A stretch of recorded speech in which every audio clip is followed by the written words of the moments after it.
Venha estudar o Espiritismo na UEC e conhecer seus aspectos filosóficos, científicos e religiosos.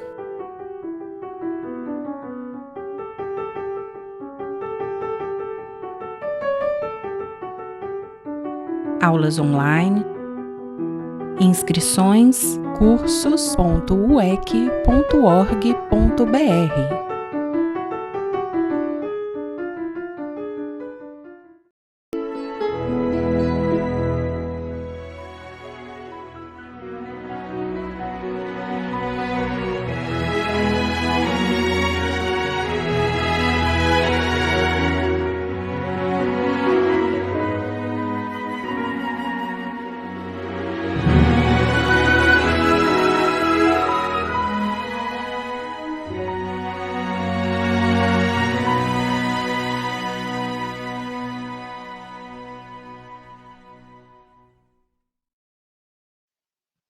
Olá, nós vamos fazer uma leitura preparatória. Hoje nós vamos falar sobre Maria, mãe de Marcos, Maria Marcos. Mas antes a gente vai fazer uma leitura do livro Caminho, Verdade e Vida, de Chico Xavier e Emmanuel, a lição 109.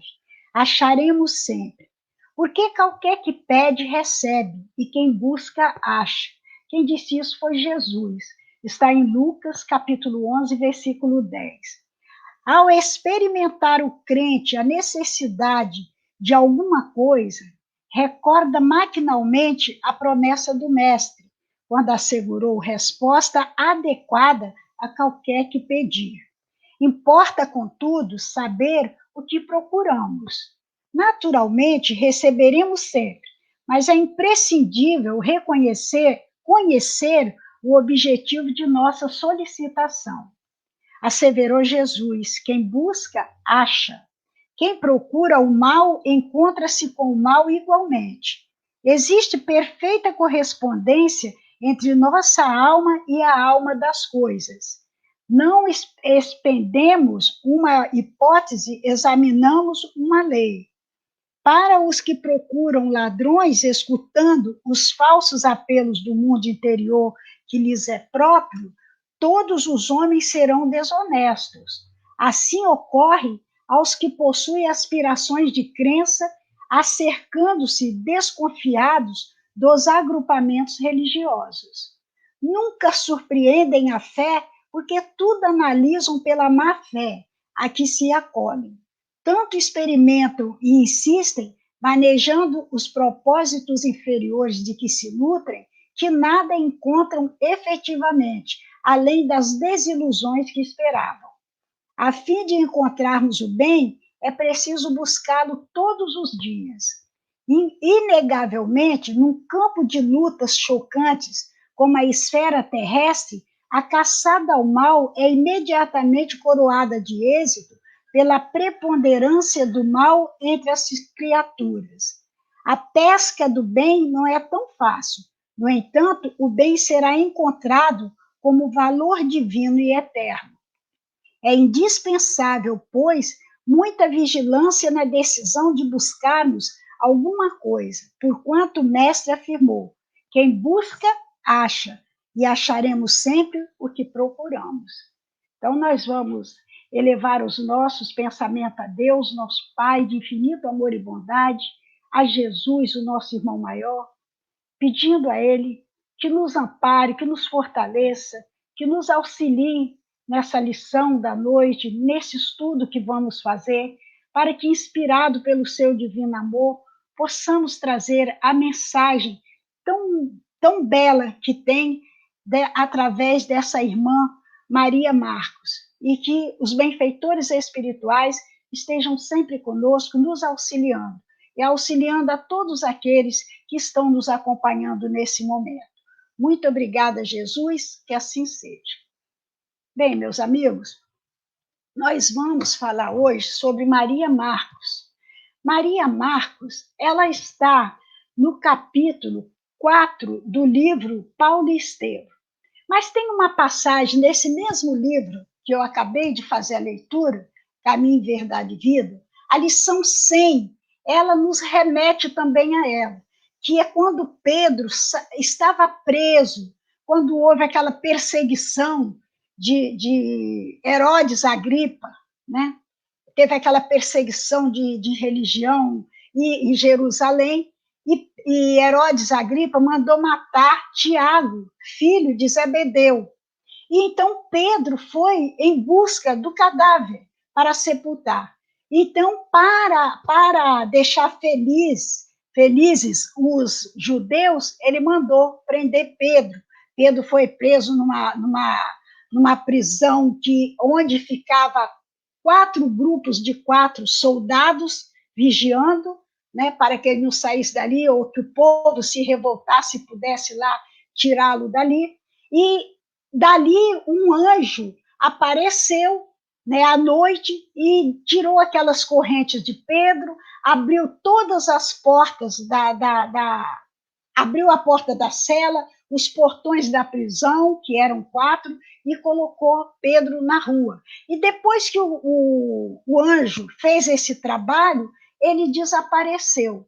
E ali Pedro disse assim, o anjo, Deus, agora eu sei que Deus estava comigo, me ajudou, né? E ele então vai para casa, segue para a casa de Maria Marcos. Isso aí está nesse capítulo 12, versículo 10 de Atos. Né? Aí nós agora nos remetemos ao livro Paulo e Estevão, onde, na época ainda era Saulo, né? Na época que aconteceu isso, lá no capítulo 4, ainda era Saulo. Saulo e Barnabé estavam na Antioquia, aquela igreja de Antioquia, que era muito forte mesmo, aquele grupo de cristãos que tinha ali, era um trabalho maravilhoso, né? Ali era eles eram tão reunidos, tão unidos, faziam um trabalho tão bonito, que tinha vozes diretas em todas as reuniões. E um belo dia, o Ágabo recebeu uma mensagem, profetizou que Jerusalém ia passar por momentos muito difíceis. Então, o Barnabé e Saulo enviaram uma mensagem para Pedro, lá em Jerusalém, na Casa do Caminho, avisando para ele tomar cuidados, porque Jerusalém ia passar por situação muito difícil.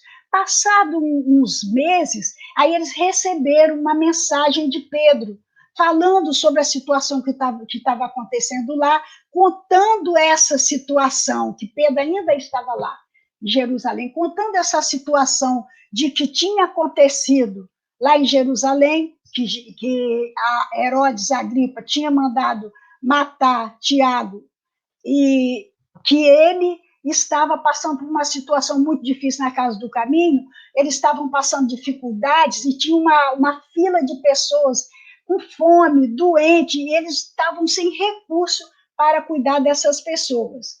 Então, Saulo e Barnabé imediatamente fizeram uma coleta lá em Antioquia e partiram para Jerusalém. Então, quando eles chegaram lá, eles já não encontraram mais Pedro, que era aquele acontecimento que eu falei no início, né? Que Pedro não estava lá. Pedro tinha sido preso, e eles chegaram e encontraram totalmente diferente a igreja. Então, diz assim, lá no livro de Paulo e Estevão, diz assim, a ausência eventual de Simão transformara a obra evangélica. Aos 2 recém-chegados, tudo parecia inferior e diferente. Então, quando Saulo e Barnabé foram a Jerusalém levar aquela ajuda que Pedro havia pedido, eles se depararam com a ausência de Pedro, que é aquela primeira parte que eu falei para vocês, que quando Pedro estava preso, e quando ele saiu, ele falou que ele ia para a casa de Maria Marcos. Então, eu falei isso aqui, essa parte, justamente para falar da Maria Marcos, né? Então, eles chegaram lá, e quem estava tomando conta da Casa do Caminho, da igreja, era Tiago, filho de Alfeu. E Tiago tratou eles assim, com a maior indiferença, totalmente diferente de Pedro. Então é isso que Emmanuel diz assim: a ausência eventual de Simão transformar a obra evangélica. Então a casa do caminho estava assim sendo seguida de acordo com as sinagogas de Jerusalém. Não podia falar no Evangelho de Jesus, né? Tinha que ser circuncisado para participar, né? Mudou tudo com Tiago, filho de Alfeu. Ele estava seguindo o regulamento dos sacerdotes de lá. Né? Aí ele fala assim, aí aos dois recém-chegados, tudo parecia inferior e diferente. Então, estava totalmente diferente de quando Pedro estava à frente da igreja. Barnabé, sobretudo, notara algo em particular. É que o filho de Alfeu, elevado à chefia provisória, não os convidou para se hospedarem na igreja. Então, quando eles chegaram lá, aí o Tiago relatou a eles tudo que estava acontecendo, aí falou da perseguição que estava acontecendo, falou para eles da morte de Tiago, filho de Zebedeu, falou para eles que Pedro havia sido preso porque pediu o cadáver de Tiago para dar um sepultamento, né? E contou também para ele que Pedro havia sido tirado da prisão por um anjo, né, que nós sabemos que, no caso, que é um espírito. Né? O espírito apareceu ali na prisão e abriu as portas da prisão e Pedro saiu. E que Pedro tinha ido para a casa de Maria Marcos, mas quando chegou lá, eles aconselharam ele para Jope, porque lá ele estava correndo risco. Aí, em vista de tudo isso, o discípulo de Pedro, que era Barnabé, foi procurar a casa de sua irmã Maria Marcos, mãe do futuro evangelista, que o recebeu com grande júbilo. Então, eles não se sentiram bem ali e nem foram convidados para ficar na igreja, na Casa do Caminho. Né? Naquela época, o nome ainda era Casa do Caminho. Né? Então, eles não foram convidados, eles, então, partiram para a casa da irmã de Barnabé. Maria recebeu Barnabé e Saulo com grande júbilo. Então, Maria, irmã de Barnabé, recebeu ele na maior felicidade, recebeu ele e Saulo. Saulo sentiu-se bem no ambiente de fraternidade pura e simples. Então, eles chegaram àquela casa, abriram-se as portas para eles, e eles foram recebidos como se fosse lá na igreja, na Casa do Caminho, na época de Pedro. Só que não foi na igreja, foi na casa de Maria Marcos. Barnabé, por sua vez, reconheceu que aquela casa de portas e janelas cuidadosamente fechadas, sem deixar transparecer o menor raio de luz no exterior, se tornara o ponto predileto dos irmãos mais dedicados do Evangelho. Então, quando eles chegaram lá, eles se surpreenderam, porque aquela casa tinha se tornado uma igreja. Com essa perseguição que Herodes Agripas estava fazendo aos cristãos, a Maria Marcos abriu a sua casa e ali passou a ter as reuniões que tinha na Casa do Caminho, porque os cristãos estavam sendo perseguidos, né? Era uma perseguição acirrada em cima deles. Né? Então, a casa estava sendo representada como uma igreja. Ali se reuniam à noite as ocultas, como se a verdadeira igreja de Jerusalém houvesse se transferido a sua sede para um reduzido círculo familiar. Então, quando eles chegaram naquela casa, ninguém de fora, ninguém imaginava o que estava acontecendo lá dentro. Era tudo, a janela tudo muito bem fechada, você não via luz, não via nada. Mas quando ela abriu a porta, era uma beleza aquilo ali. Tudo iluminado, cheio de cristãos ali dentro, todo mundo orando, né? Porque quando Pedro saiu da prisão, que ele foi à casa de Maria Marcos, quando ele chegou lá, o que aconteceu? Eles estavam em oração. aquele grupo de cristãos estava em oração, fazendo oração justamente pedindo por Pedro, que estava preso. Então, essa Maria Marta, de quando Pedro saiu da prisão, é justamente essa aí, irmã de Barnabé. Observando as assembleias íntimas do santuário doméstico, o ex-rabino recordou a primeira reunião de Damasco. Tudo era afabilidade, carinho e recolhimento. Então, quando eles se depararam com aquela beleza, né? Aquela casa iluminada, cheia de cristãos, ali na maior alegria, na maior felicidade, fazendo oração, pedindo a Deus pelo povo de Jerusalém, pelos irmãos, porque ali dentro eles estavam felizes, porque estavam reunidos em nome de Jesus. Né? Eles não estavam felizes pelo que estava acontecendo, mas porque eles tinham condições dali estar reunidos em nome de Jesus. Saulo se lembrou da primeira igreja de Damasco, quando ele saiu de Palmeiras, que ele veio para Damasco, que ele chegou, foi na casa de Ananias, né? E depois ele foi para a igreja de Damasco para falar sobre Jesus. E quando chegou lá, ele foi escorraçado de lá pelos sacerdotes, pelos doutores da lei. Então, ele foi para casa, voltou para a casa de Ananias, e à noite eles foram numa reunião de cristãos que era na casa de uma lavadeira. Essa lavadeira, ela alugou a sala da casa dela para ali ter a reunião dos cristãos, porque ela também era cristã. Né? E com aquele aluguel, ela pagava os medicamentos do filho dela, que ela tinha um filho paralítico, e aquele aluguel ajudava a ela comprar os medicamentos que precisava para os filhos dela. Então, ele lembrou disso, porque a singeleza, a mesma singeleza que ele viu naquela casa de Maria Marcos, foi a singeleza que ele viu lá em Damasco, na casa da lavadeira, onde ele foi tão bem recebido. Né? Que ali ele foi recebido com muito amor, com muito carinho, o que não acontecia mais com aqueles antigos amigos dele. Né? Damasco não possuía propriamente uma igreja. Os adeptos do caminho se reuniam em casa de uma lavadeira, humilde, que alugava a sala para poder acudir ao seu filho paralítico. Ananias presidia as reuniões como um patriarca no seio da família. Então, naquela casa lá em Damasco, quem comandava as reuniões era Ananias, e era a maior festa, a festa deles estarem ali reunidos como irmãos, tratando do Evangelho de Jesus. Maria era uma das discípulas de Jesus mais desassombradas e generosas.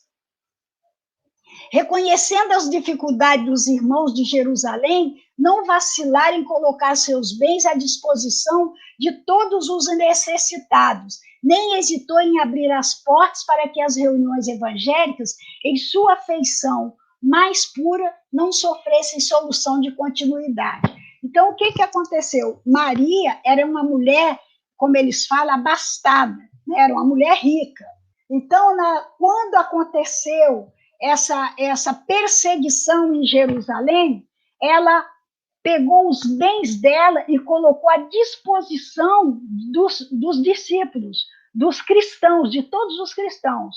Porque o que acontece? Aqueles cristãos, eles ficavam sem nada. Né? Eles se reuniam, eles se escondiam, como na época das catacumbas. Né? Eles se escondiam para se reunir em nome de Jesus.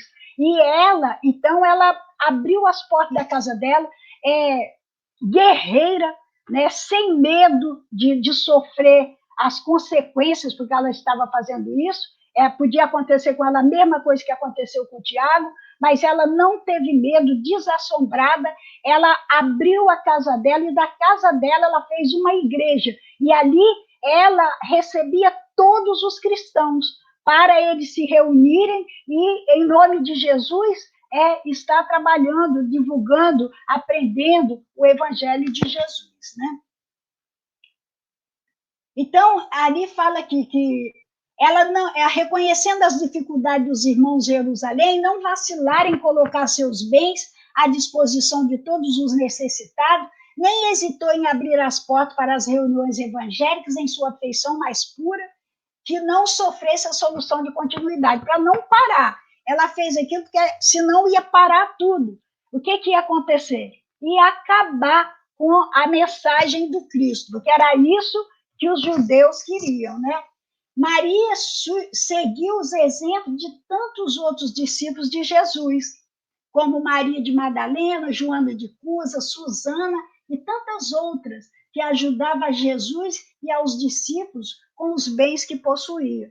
Então, tinha Maria de Magdala, né, que fala aí, tinha Joana de Cusa, tinha Susana, tinha Marta e Maria, né, tinha muitas mulheres, a mulher hemorroíça, né, essas mulheres todas, elas acompanhavam Jesus o tempo todo. E aquelas que tinham condições financeiras, elas colocavam seus bens, tudo para ajudar aquelas pessoas que seguiam Jesus, aqueles cristãos, porque formava aquela multidão, então eles tinham fome.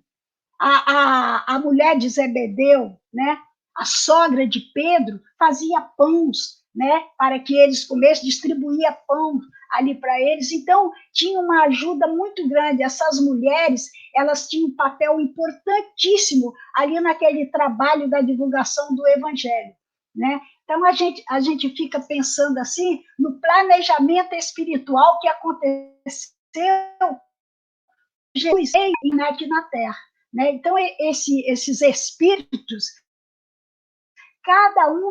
cada um em grau de evolução, mas todos para auxiliar nesse trabalho, cada um no seu lugar, na sua posição, mas auxiliando nessa divulgação da Boa Nova, né? Então, a gente vê que as mulheres que antes não existiam, né? Porque elas não existiam, quem sempre esteve em primeiro lugar eram os homens, as mulheres não tinham voz ativa. Jesus deu todo esse carinho, esse amor, essa atenção às mulheres, trazendo elas para a evidência, e elas acompanhavam Jesus. Muitas ali estavam obsediadas, já tinham sido tratadas, muitas outras com outros problemas, outros que tinham alguma legião, alguma coisa, e que já tinham sido curadas por Jesus, né? Então, lá em Lucas, capítulo 8, versículo 3, ele traz essa mensagem dessas mulheres, falando o quanto elas foram importantes nesse trabalho da divulgação do Evangelho de Jesus, né? Então, elas estavam sempre à frente. E Maria foi uma dessas mulheres, guerreira, desassombrada, que participou muito nesse trabalho da divulgação. E um trabalho importantíssimo que ela também deixou para nós foi o seu filho, porque nós estamos falando aqui de Maria Marcos. Maria, ela era a mãe de João Marcos, que é o nosso evangelista, o evangelista Marcos. Aí, Caribá Chuta, eu falo o seguinte: a fraternidade no cristianismo era tudo. Quer dizer, essa ajuda foi muito importante para a divulgação do Evangelho de Jesus, porque aqueles discípulos, aquela multidão, aqueles cristãos que seguiam Jesus, muitos não tinham condições, e essa ajuda que chegava de todos aqueles que amavam Jesus, que confiava na sua mensagem, ajudava aqueles que menos tinham, né? Então, foi devido a ela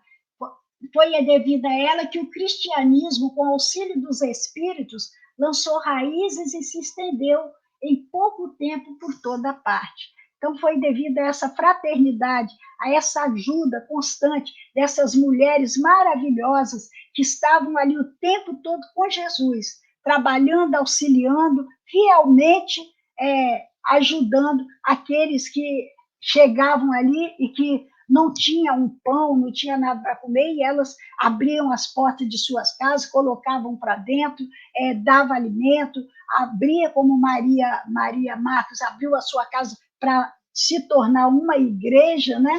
Então, muito importante. Então, a palestra de Saulo ali, quando ele chegou, que ele viu aquela multidão de gente ali, aquela beleza, aquela harmonia, né?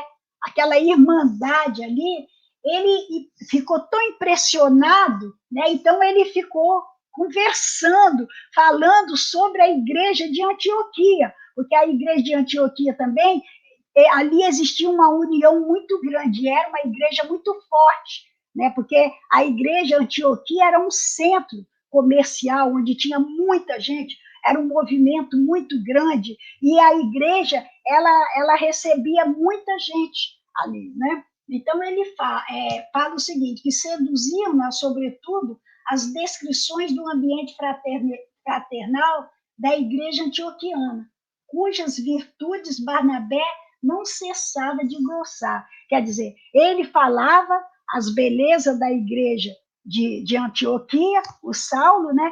E Barnabé ali comentava também com ele, falando das coisas que ali aconteciam, da fraternidade, da união, de como ali era divulgado os ensinos de Jesus. Foi tanto que Saulo foi convidado por Barnabé, a conselho de Pedro, para ir para a igreja de Antioquia, porque ali precisava de uma pessoa inteligente, que soubesse falar sobre as leis de Moisés e o evangelho de Jesus. Né? Então, ele foi convidado a ir para lá, porque era só Barnabé, Barnabé não dava conta. Tinha muita gente, mas poucas pessoas tinham assim, conhecimento intelectual. Então, foi por isso que Saulo foi convidado para ir trabalhar com Barnabé na igreja de Antioquia. Maria Marcos era a mãe do futuro evangelista João Marcos. Assim como mãe, se preocupa sempre com o futuro de seus filhos, com Maria não era diferente. Então, Maria, ela era aquela pessoa que estava envolvida no trabalho da Boa Nova, mas ela também, além disso, ela queria que o filho dela seguisse esse caminho que Jesus ensinou para todos nós, né? Então, ela diz assim, Maria expôs ao irmão o seu grande sonho. Quer dizer, ela expôs ao Barnabé que ela tinha um grande sonho para esse filho seu. Queria dar ao filho, ainda muito jovem, a Jesus. Então, ela já vinha preparando o filho dela para ser um discípulo de Jesus, né? Ser como Saulo, como Barnabé, trabalhar com e para Jesus. A muito vinha preparando o menino para o apostolado. Isso, depois que Saulo falou da igreja de Antioquia, né, a beleza que tinha lá, né, lá, por enquanto, ainda estava tudo calmo, tudo tranquilo, né, ela, vendo aquela perseguição que estava acontecendo em Jerusalém, já tinha tido a morte de Tiago, né? Então, ela pensava em tirar o filho dela dali, mas ela queria que ele seguisse o mesmo caminho que ela seguia, que era o caminho de Jesus. As perseguições surgiam e ressurgiam. A organização cristã da cidade experimenta profundas alternativas. Só a paciência de Pedro conseguia manter a continuidade do ideal divino. Quer dizer, Pedro era firme, era rocha mesmo, como Jesus falou, né? Então, Pedro era firme na divulgação da Boa Nova, no trabalho constante, né? Assiduamente ali trabalhando, embora ele tivesse saído dali, porque ele não pôde ficar em Jerusalém, mas ele já estava numa igreja em Jope, continuando trabalhando, né? Então, eles falam assim, não seria melhor que João Marcos, se transferisse para Antioquia, junto do tio? Ela falando, né? Barnabé não se opôs ao plano da irmã entusiasmada. Então, Maria Marcos, naquele momento, depois que ela assistiu toda aquela declaração de Saulo, falando da igreja, a beleza da igreja, né? Falando do trabalho que ele e Barnabé faziam lá, ela falou assim, não seria melhor que você, Barnabé, levasse o João Marcos com você? Né? Aquela preocupação de mãe. E a gente ainda vê o seguinte, além desse planejamento lindo, né, que teve com esses irmãos que vieram para trabalhar com Jesus e para Jesus, ainda tem a reencarnação dos espíritos que vêm depois para continuar, prosseguir na divulgação dos seus ensinamentos, né? João Marcos recebeu o privilégio de se tornar um auxiliar de Barnabé e Saulo. Então, isso está em Atos 12, 25. Então, o Barnabé aceitou, né, concordou com a irmã, e o João Marcos aceitou. Mais tarde, foi companheiro de viagem de Pedro. Aí nós estamos falando do João Marcos, o Marcos Evangelista, que carinhosamente lhe chamava meu filho. Está em primeira carta de Pedro, capítulo 5, versículo 13. Como mãe, Maria experimentou a alegria de saber que o filho estava a servir a Jesus, como ela havia desejado. Então, meus amigos, nós trouxemos essa mulher que foi citada uma vez na Bíblia, mas que fez um trabalho excepcional, grandioso. Além dela trabalhar auxiliando na divulgação da Boa Nova, acolhendo todos os seus irmãos, desprendida dos seus bens materiais, né? Uma pessoa que se voltou para os seus irmãos, abriu a sua casa, fez uma igreja, e os seus bens ela colocou à disposição dos discípulos de Jesus, dos cristãos, auxiliando a todos, levando para a sua casa, fazendo ali uma igreja. Ela ainda nos deu de presente o seu filho, que ela preparou em nome de Jesus para que hoje nós tenhamos o Evangelho de Marcos, que é o Marcos Evangelista. Então, uma beleza, né? Foi um planejamento fora de série que aconteceu no plano espiritual e que enriqueceu e enriquece a todos nós. A boa nova de Jesus que veio e que essas mulheres, elas se colocaram à frente, trabalhando com Jesus e para Jesus, mesmo depois que Jesus não estava mais.